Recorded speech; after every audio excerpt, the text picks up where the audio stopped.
If you're just starting out in your investment journey, there's a chance you've heard about ETFs, but you may not be sure what they actually are. Don't worry, today we're going to break them down.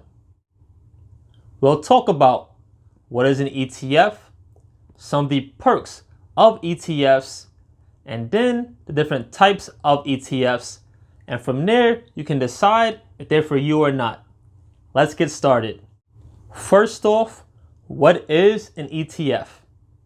ETF is an acronym that stands for Exchange Traded Fund, and which simply means it's a collection of different entities, such as stocks or bonds that you can buy together in one basket. So when you buy that ETF, you're buying a piece of all the companies in the ETF. That saves you the time and headache of having to individually buy each stock or bond or the entity on their own. And next, you may be thinking, well, why would I want to buy an ETF? Good question. ETFs provide diversification.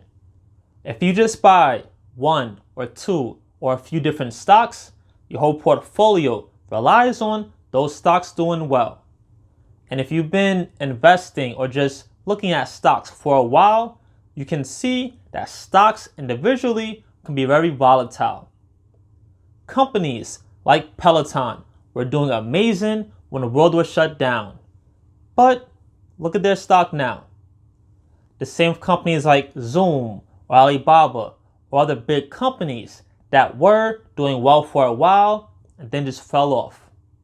Compared to if you had an ETF that had a collection of stocks, if one, two, or if the few of the stocks are doing bad, you have other ones to help balance it out in your basket. That's part of the diversification of ETFs. You're not just relying on one, two, or three things. No, you have a collection that works together. That way, instead of just having one horse in your race to become wealthy, you could have a few horses that are running to help you out.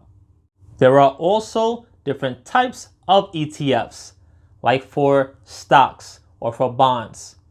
There are also thematic ETFs that may be a collection of a certain type of stock, maybe tech stocks like QQQ, or different commodities.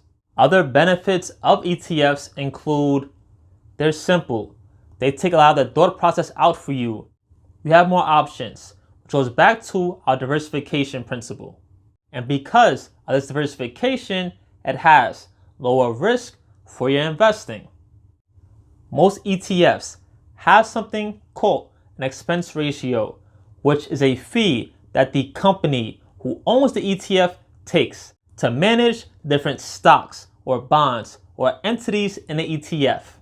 Usually, these fees are less than 1%, so they're not bad, especially when you consider what they're doing for you. And now you might be saying, well, can I just buy the 500 different stocks and just do it myself without the fee? You could. Nothing's stopping you. But like I said, paying 0.05% of a fee versus having to research each individual stock and buy it and watch them. For my own peace of mind, that fee is definitely worth it. But to each their own. Now, maybe asking, well, how do I buy an ETF? Most brokerage accounts, Robinhood, Fidelity, JP Morgan, E-Trade, all of those have ETFs you can purchase. Here is a list of some of the most popular ETFs that you can choose from in starting your investment journey. If you found this video helpful at all, please like and subscribe.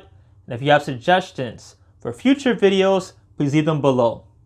And most importantly, don't forget this, learn something new today.